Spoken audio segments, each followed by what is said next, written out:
Hi hello నమస్తే welcome back to iDream media. ఈరోజు మనతో ఉన్నారు 30 ఇయర్స్గా లా ప్రాక్టీస్ చేస్తూ ముఖ్యంగా ఇమ్మిగ్రేషన్ మనకి లాయర్గా ఉన్న రాహుల్ రెడ్డి గారు మనతో ఉన్నారు. ఈ స్టూడెంట్ వీసాకు సంబంధించి ఓపీటీ అండ్ స్టెమ్ ఎక్స్టెన్షన్ గురించి ఈరోజు ఎపిసోడ్లో మాట్లాడబోతున్నారు.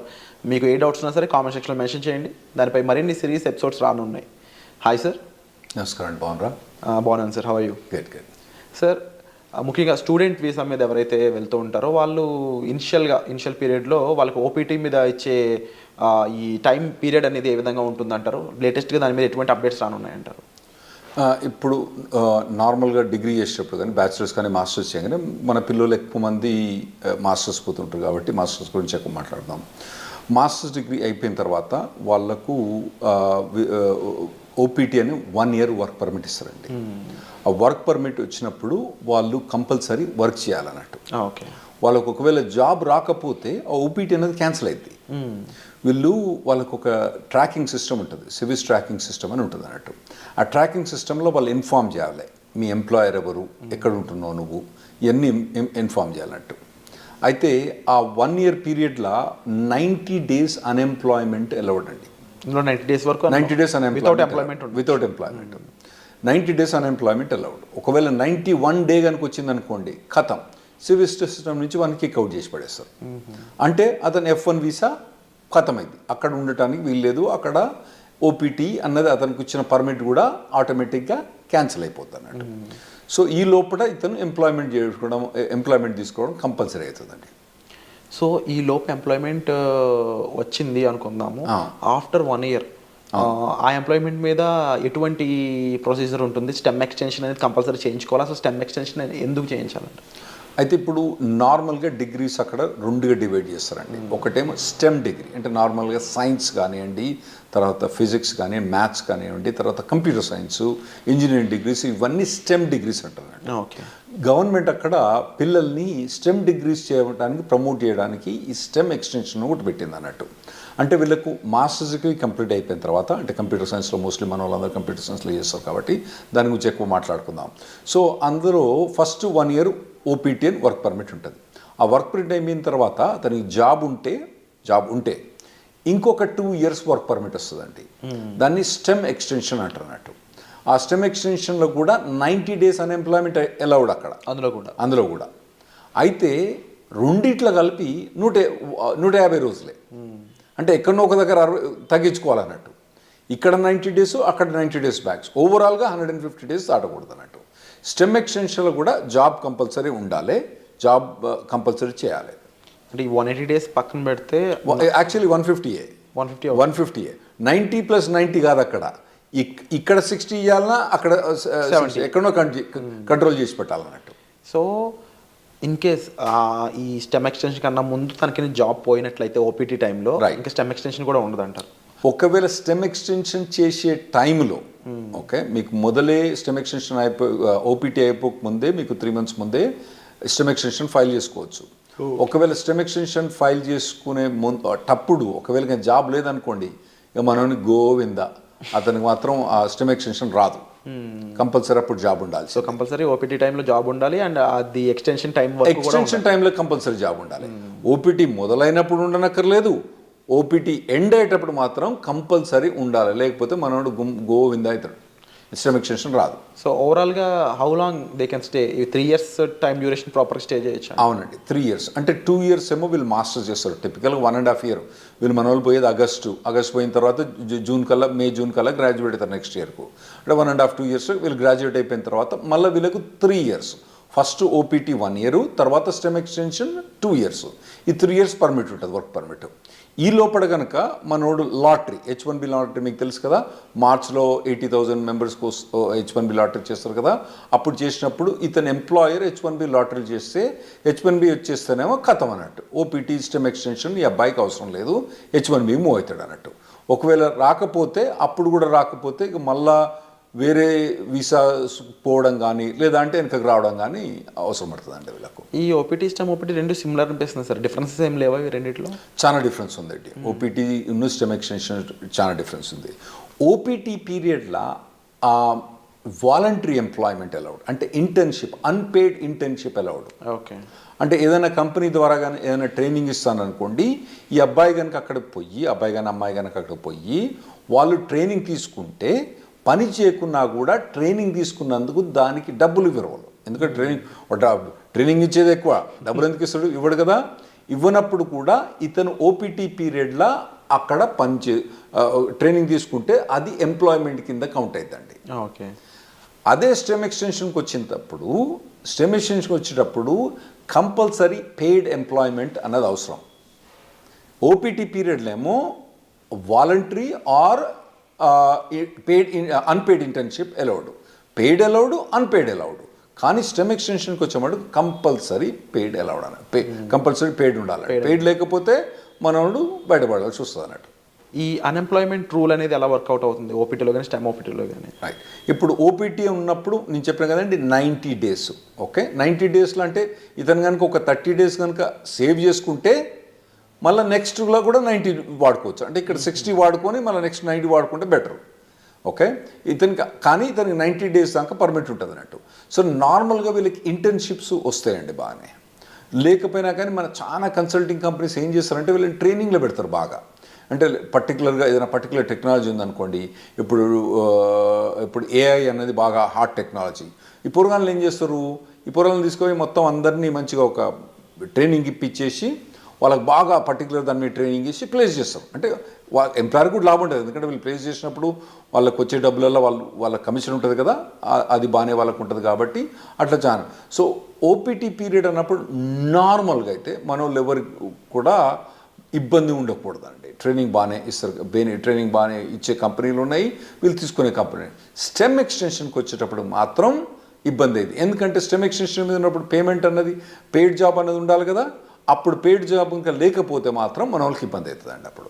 సో ఓపీటీలో టైంలో అన్ఎంప్లాయ్మెంట్ అనేది ఉండకూడదు, అట్లీస్ట్ ఇంటర్న్గానే పనిచేసి ఉండాలి. రైట్. లేకపోతే కంపల్సరీ వెనక్కి రావాల్సిందే తప్ప. రైట్, కంపల్సరీ వెనక్కి రావాల్సిందే. సో ఈ టైంలో అంటే స్టెమ్లో కానీ ఓపీటీ టైంలో కానీ జాబ్ లేకుండా ఉన్న పర్సన్ లీగల్గా స్టే చేయడానికి ఏమైనా ఆప్షన్స్ ఉన్నాయి? అంటే నేను చెప్పినా కదండి, మొత్తం టోటల్గా 150 days అలౌడ్. ఫస్ట్ దాంట్లో 90 చేస్తే నెక్స్ట్ 60, ఫస్ట్ దాంట్లో 60 చేస్తే నెక్స్ట్ 90. ఏ దాంట్లో కూడా 90 కన్నా ఎక్కువ చేయరాదు అన్నట్టు. అంత మటుకు అన్ఎంప్లాయ్మెంట్ అలౌడ్. ఫస్ట్ ఓపీటీ పీరియడ్లో మీకు stem voluntary unpaid internship allowed, stem extension allowed కాదు. సో మీరు అన్నది కరెక్ట్. ఒకవేళ కనుక ఆ 150 days కూడా క్రాస్ అయితే అతను లీగల్ స్టేటస్ పోద్ది. ఇవన్నీ ఇన్ఫర్మేషన్ ట్రాకింగ్ ఎక్కడ ఉంటుంది అంటే సివిల్ సిస్టంలో ట్రాకింగ్ ఉంటుంది అన్నట్టు. వాళ్ళు ట్రాక్ చేస్తూ ఉంటారు అన్నట్టు. ఇవన్నీ వీళ్ళు చెప్పాలి, పిల్లలు పోయి వాలంటీర్గా నాకు జాబ్ పోయింది పోలేదని. అందులో కూడా ఇన్వెస్టిగేషన్స్ అవుతా ఉంటాయి అప్పుడప్పుడు.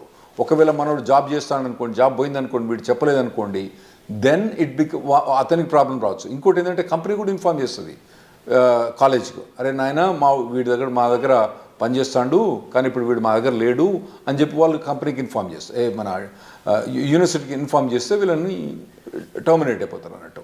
సో ఆ పీరియడ్లో ఎంప్లాయ్మెంట్ అనేది చాలా అవసరం అండి. అయితే ఈ స్టెమ్ ఎక్స్టెన్షన్లో 40 hours జాబ్ అవసరం లేదు, 25-30 hours జాబ్ కూడా చేసుకోవచ్చు. ఒకవేళ కనుక అతనికి తక్కువ జాబ్ ఏదైనా దొరికిందనుకోండి, తక్కువ టైంలో దొరికిందనుకోండి, స్టెమ్ ఎక్స్టెన్షన్లో ఆ 25 hours 30 hours కూడా చేసుకోవచ్చు అన్నట్టు. ఇది స్టెమ్ ఎక్స్టెన్షన్. ఫస్ట్ 1 year కాదు, తర్వాత నెక్స్ట్ 2 yearsలో. ఓపీటీలో ఇన్ కేస్ ఈ ఫ్రీ జాబే ఉంది ఇంకా, అవును, నెక్స్ట్ స్టెమ్ ఎక్స్టెన్షన్ ముందు కూడా ఫ్రీ జాబే ఉంది అంటే ఓపీటీ నుంచి స్టెమ్ ఎక్స్టెన్షన్ పోయేటప్పుడు ఆ స్టెమ్ ఎక్స్టెన్షన్ జాబ్ అన్నది కంపల్సరీ పెయిడ్ జాబ్ ఉండాలి. లేకపోతే యుఎస్సిఎస్ పర్మిషన్ ఇవ్వదు, స్టెమ్ ఎక్స్టెన్షన్ ఇవ్వదు. సో లీగల్గా వీళ్ళు ఎలాంటి అప్లై చేయొచ్చు? ఫర్ ఎగ్జాంపుల్ అప్పటికి జాబ్ ఫైండ్ అవుట్ చేయకపోతే లీగల్గా ఇంకేం చేయలేరు అంటారా? అవునండి. స్టెమ్ ఎక్స్టెన్షన్ అప్పుడు కనుక ఒకవేళ కనుక ఫస్ట్ 1 yearలోనేమో వీళ్ళకి ఇంటర్న్షిప్ జాబ్స్ ట్రైనింగ్స్ బాగానే ఉంటుంది. ఆ తర్వాత కనుక వీళ్ళకు ఒకవేళ కనుక పెయిడ్ జాబ్స్ కనుక దొరకకపోతే ఖతం. సో వీసా చేంజ్ అవ్వడం లాంటి ప్రొసీజర్ ఏమైనా ఫాలో అవ్వచ్చు? అవునండి. అప్పుడు వాళ్ళు B2 మీకు చేంజ్ ఆఫ్ స్టేటస్ ఫాల్ కావచ్చు, లేదంటే మళ్ళీ కాలేజ్ పోయి ఇంకో మాస్టర్స్ డిగ్రీ చేయొచ్చు, మళ్ళీ లేదంటే డాక్టరేట్ డిగ్రీ చేయొచ్చు, లేదంటే వాళ్ళకు ఒకవేళ H4 ఆప్షన్ ఉంటే H4 చేయొచ్చు, లేదా ఇండియాకి రావాలన్నా ఇండియాకి రావచ్చు, లేదా కెనడాకి పోవన్నా కెనడాకి పోవచ్చు. సో అప్పుడప్పుడు మన వాళ్ళు వచ్చి జనాలు వచ్చి చెప్తా అంటారు, నేను 2 మాస్టర్స్ డిగ్రీ చేసిన, 3 మాస్టర్స్ డిగ్రీ చేసిన అంటారు. వీళ్ళు ఏంది అక్కడ 2 మాస్టర్స్ డిగ్రీ చేసింది ఎందుకు? ఆడ పోయి వాళ్ళు ఏదో మాస్టర్స్ డిగ్రీ ఇంకో మాస్టర్ డిగ్రీ ఉంటే వాల్యుయేషన్ అని కాదు. 90% ఆఫ్ ద మెంబర్స్ ఏమవుతారంటే వాళ్ళు అక్కడ ఉండటానికి వేరే మాస్టర్స్ డిగ్రీ చేస్తారు. అది ఇంకోటి మీరు అడగొచ్చు ఏంటంటే, మరి ఇంకో మాస్టర్స్ డిగ్రీ చేస్తే మళ్ళీ 3 ఏళ్ళు పర్మిట్ వస్తుందా?